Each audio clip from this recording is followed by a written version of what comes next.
দর্শক, আমরা এই মুহূর্তে আছি হৃদরোগ ইনস্টিটিউটে। আপনারা যেমনটি দেখছেন যে শহীদ শরীফ ওসমান হাদির যে গোসল সেটি ইতিমধ্যে শেষ হয়ে গেছে এবং তাকে জানাজার উদ্দেশ্যে নেওয়া হচ্ছে। আজকে আমরা যেমনটি জানি যে তার যে জানাজা সেটি মানিক মিয়া অ্যাভিনিউ সেখানে অনুষ্ঠিত হবে। ইতিমধ্যেই সেটি ঘোষণা করা হয়েছে এবং মানুষের যে জমায়েত সেটি খুব বেশি সেখানে আমরা লক্ষ্য করছি।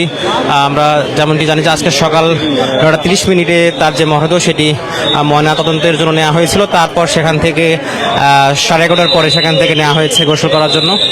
গোসল ইতিমধ্যেই শেষ এবং তাকে এখন জানাজার উদ্দেশ্যে নেওয়া হচ্ছে।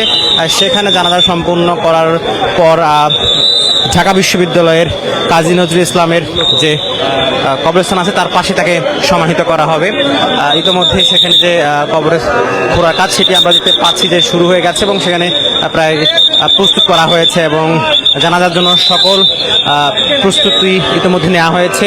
মানিক মিয়া অ্যাভিনিউতে আপনারা দেখছেন যে লাশবাহী যে গাড়িটি সেই গাড়িটি করে শরীফ ওসমান হাদিকে নেওয়া হচ্ছে।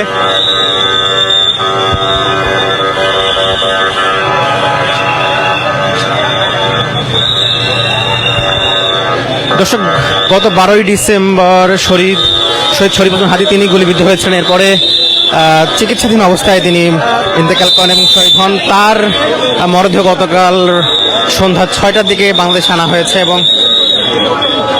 সেখান থেকে এনে সরাসরি হৃদরোগ ইনস্টিটিউট সেখানে রাখা হয়েছিল এবং সকালবেলা আজকে ময়নাতদন্ত শেষে তার মরদেহ গোসল যে প্রস্তুতি সেটি সম্পন্ন করা হয়েছে এবং আমরা দেখতে পাচ্ছি যে তাকে শেষবারের মতো বিদায় জানানোর জন্য ইনকিলাব মঞ্চ থেকে শুরু করে বিভিন্ন ছাত্র জনতা, জুলাই জনতা তারা অনেকেই এসেছিলেন এবং এখানে অনেকে ছিল না। কিছুক্ষণ আগে তাদের স্লোগান আমরা শুনতে পাচ্ছিলাম।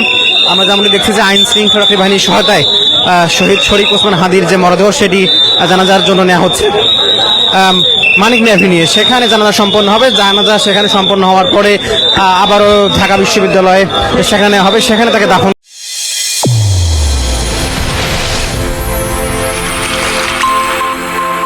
চ্যানেল A1 হৃদয়ের স্পন্দন।